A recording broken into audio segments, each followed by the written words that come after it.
இயக்கத்தின் தலைவர் வேலூரில் இதோ உங்கள் முன்னால்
எங்க ஓட்டு எங்க உரிமை.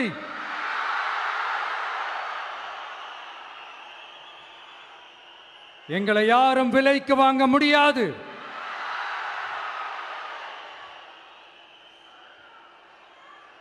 எங்க ஓட்டு விசில் சின்னத்துக்கு தான்.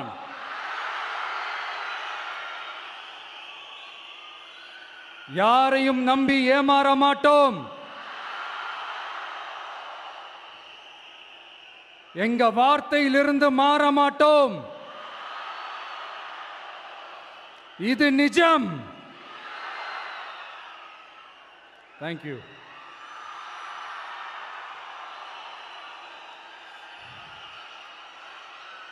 ஒரு குட்டி கதையிலிருந்து ஆரம்பிப்போமா?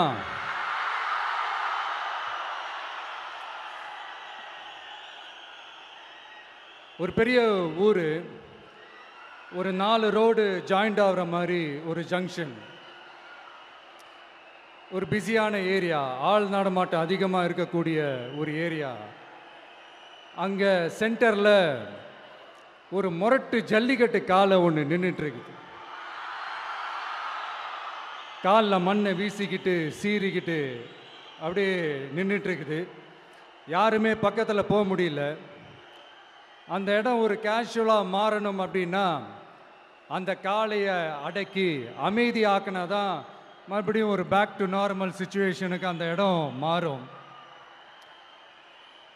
அந்த ஊரில் இருக்கிற ஒரு சில பேருக்கு மட்டும்தான் அந்த காளை அடங்கும். அவங்க யாருமே அங்கே இல்லை. ஆனால் அந்த க்ரௌடில் இருந்த ஒரு சில பேர், ஆல்ரெடி அந்த காளையை அடக்கணங்களோடு இருந்த ஒரு சில பேர், எங்களுக்கு இல்லாத அனுபவமா? நாங்க பார்க்காத காளையா? நாங்க பார்க்காத மாடா? நாங்க போய் அடக்குறோம்னு சொல்லிட்டு உள்ள போறாங்க. ஒருத்தராலையும் அந்த காளையை தொடக்கூட முடியல. எல்லாரையும் அடிச்சு வீசி தூக்கி போட்டுருச்சு.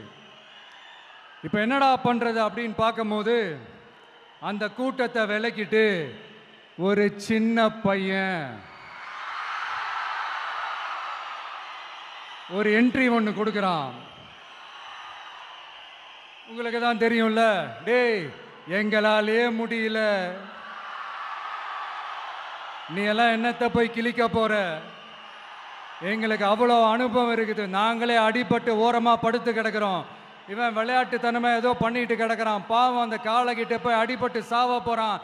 பச்சா பையன், அந்த பையன், இந்த பையன், அண்டர் எஸ்டிமேட் பண்ணுறது, ஏளனமாக பேசுறது, இப்படி ஒரு பக்கம். இன்னொரு பக்கம் பரிதாபப்பட்டு, ஐயோ பாவமே, இப்படி தனியாக போய் மாட்டிக்கிட்டானே அந்த காளைகிட்ட, என்ன பண்ண போகிறானோ அப்படின்ட்டு ஒரு பக்கம் பரிதாபப்பட்டு பேசுகிறாங்க.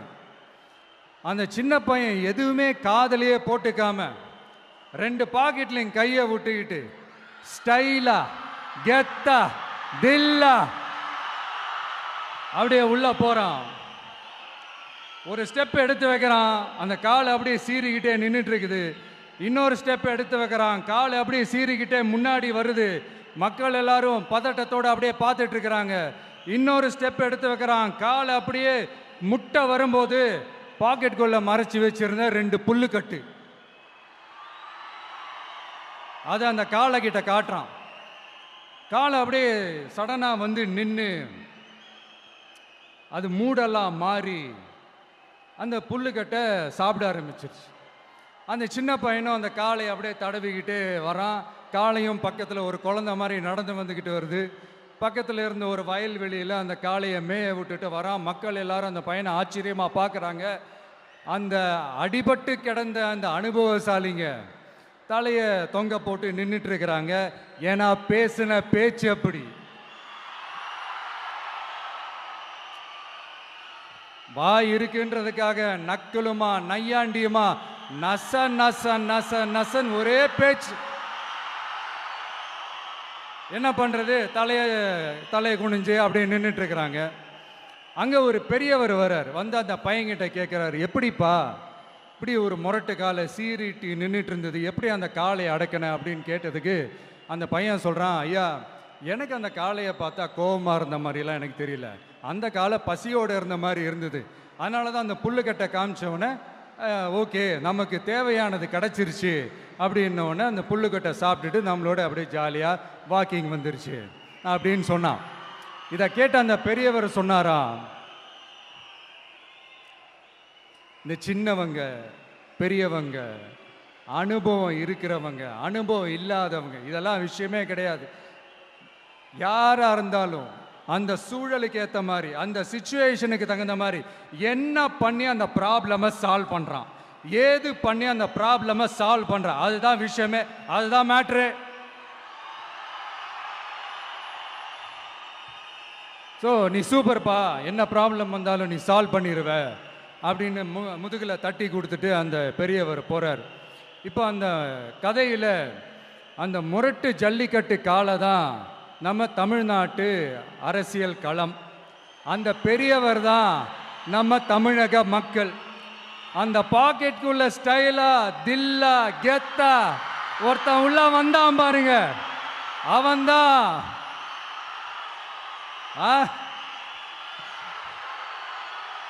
நான் இல்லைங்க, நான் இல்லை, நானு நீங்க நாம எல்லாருமா சேர்ந்து மாபெரும் மக்கள் சக்தியா இருக்கக்கூடிய நம்ம டிவிகே, அதுதான் அந்த சின்ன பையன்.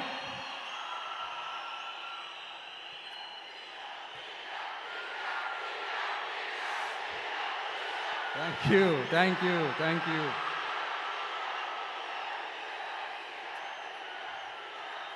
மக்களை நேசிக்கிற ஒரு நல்ல தலைமை இல்லாததுனால இத்தனை வருஷமா வேற வழி இல்லாம ஸ்டாலின் சார் கொடுத்த அந்த பொய்யான வாக்குறுதிகள் எல்லாத்தையும் நம்பி ஏமாந்த நம்ம மக்களுக்கு சரியான நேரத்தில் ஒரு வெகுஜன மக்கள் இயக்கமா வந்தது தான் நம்ம டிவிக்கு. அந்த முரட்டு ஜல்லிக்கட்டு கால கதை ஏன் சொன்னோம், எதுக்கு சொன்னோம், யார் யாருக்கெல்லாம் சொன்னோங்கிறது புரிய வேண்டியவங்களுக்கு புரியும்னு நினைக்கிறேன்.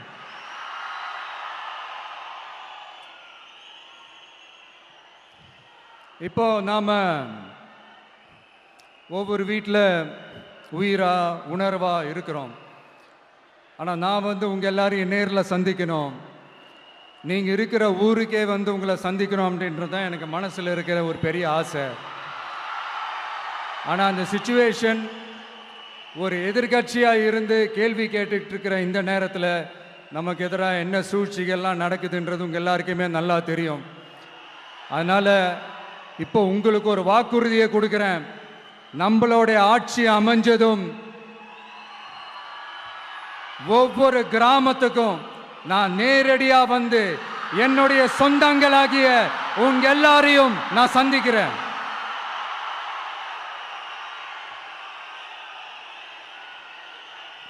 கொஞ்ச நாளைக்கு முன்னாடி நம்ம ஸ்டாலின் சார் ஒரு உருட்டு ஒன்று உருட்டினாரு, நீங்க கேள்விப்பட்டிருப்பீங்க. இப்போ வரப்போற எலெக்ஷன் எதுக்கான எலெக்ஷன்? நம்ம சட்டமன்ற தமிழ்நாடு சட்டசபைக்கான ஒரு தேர்தல் இல்லையா? இதே வந்து தமிழ்நாட்டுக்கும் டெல்லிக்குமான ஒரு எலெக்ஷன் அப்படின்னு சொல்றாங்க. இன்னும் கொஞ்சம் மேலே போய் தமிழ்நாட்டுக்கும் என்டிஏவுக்குமான ஒரு எலெக்ஷன் அப்படின்னு சொல்றாங்க. என்ன சார், டெல்லியில் ஏதாவது நிற்க போறீங்களா? அப்புறம் ஏன் தமிழ்நாட்டுக்கும் டெல்லிக்குமான ஒரு எலெக்ஷன் சொல்றீங்க? அப்புறம் இது ஏதாவது பார்லிமெண்ட் எலெக்ஷனா? பிரதமர் பதவிக்கு ஏதாவது போட்டி போடுறீங்களா? அப்புறம் ஏன் அதை தமிழ்நாட்டுக்கும் என்டிஏவுக்குமான ஒரு எலெக்ஷன் சொல்றீங்க? எங்களுக்கு புரியலையே சார், இது என்ன லாஜிக்னு எங்களுக்கு புரியலையே. எந்த எலெக்ஷனை எப்படி டீல் பண்ணணும், எப்படி ஹேண்டில் பண்ணணுன்றது நம்ம தமிழ்நாட்டு மக்களுக்கு தெளிவாக தெரியும். நம்ம தமிழ்நாட்டு மக்கள் மாதிரி ஒரு தெளிவான மக்களை நீங்க பார்க்கவே முடியாது. சூப்பர் கிளாரிட்டியோட சூப்பர் மக்கள் சார் நம்ம மக்கள். இந்த போருக்கு போறதுக்கு முன்னாடி தான் இந்த படை பரிவாரங்களோட போவாங்கன்னு கேள்விப்பட்டிருக்கிறேன். ஆனா நீங்க என்னடானா இந்த ஒன்றுத்துக்கும் உதவாத இந்த பால் டப்பாவை உருட்டிக்கிட்டு இருக்கீங்களே சார். உண்மையிலே இந்த எலெக்ஷன் எதுக்கான எலெக்ஷன் சொல்லட்டுமா? தமிழ்நாட்டு மக்களுக்கும் ஊழலுக்கும் நடக்கிற போர், தமிழ்நாட்டு மக்களுக்கும் லஞ்சத்துக்கும் நடக்கிற போர், தமிழ்நாட்டு மக்களுக்கும் இந்த நிர்வாகத்தை சரியா செய்யாத இந்த திமுக அரசுக்கும் நடக்கிற போர், அதாவது தமிழ்நாட்டு மக்களுக்கும் உங்க ஆட்சிக்கும் நடக்கிற போர், தமிழ்நாட்டு மக்களுக்கும் ஸ்டாலின் சாருக்கும் நடக்கிற போர். இன்னும் சுருக்கமா சொல்லணும்னா விஜய்க்கும் ஸ்டாலின் சாருக்கும் நடக்கிற போர்.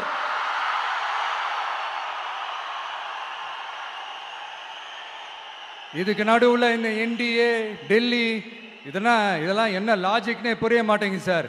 தமிழ்நாடு தான் விஜய், இந்த விஜய் தான் தமிழ்நாடு. தூய சக்தி டிவிகேவுக்கும் தீய சக்தி டிஎம்கேவுக்கும் தான் இந்த போர். இப்படி உக்கிரமா இருக்கிற இந்த போர்ல மறுபடியும் ஒன்றுத்துக்கும் உதவாத இந்த பால் டப்பாவை உருட்டிக்கிட்டு இன்னொரு காமெடி வேற.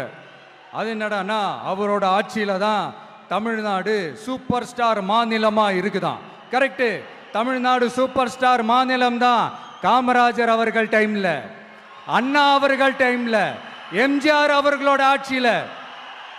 இன்னைக்கு ஒன்றுத்துக்கும் உதவாத இந்த உல்டா மாடல் ஆட்சியில தமிழ்நாடு சூப்பர் ஸ்டார் மாநிலமாலாம் ஒன்றும் இல்லை, சூப்பர் ஸ்டாண்ட் அப் காமெடிக்காரர் நடத்துற மாநிலமா மாறிடுச்சு. மக்களே, உங்களுக்காக மட்டுமே தான் வர தடைகள், சதிகள், சூழ்ச்சிகள் எல்லாத்தையும் தாண்டி இந்த 2026 இந்த தேர்தலில் டிவிக்கு தில்லா நிற்கும்.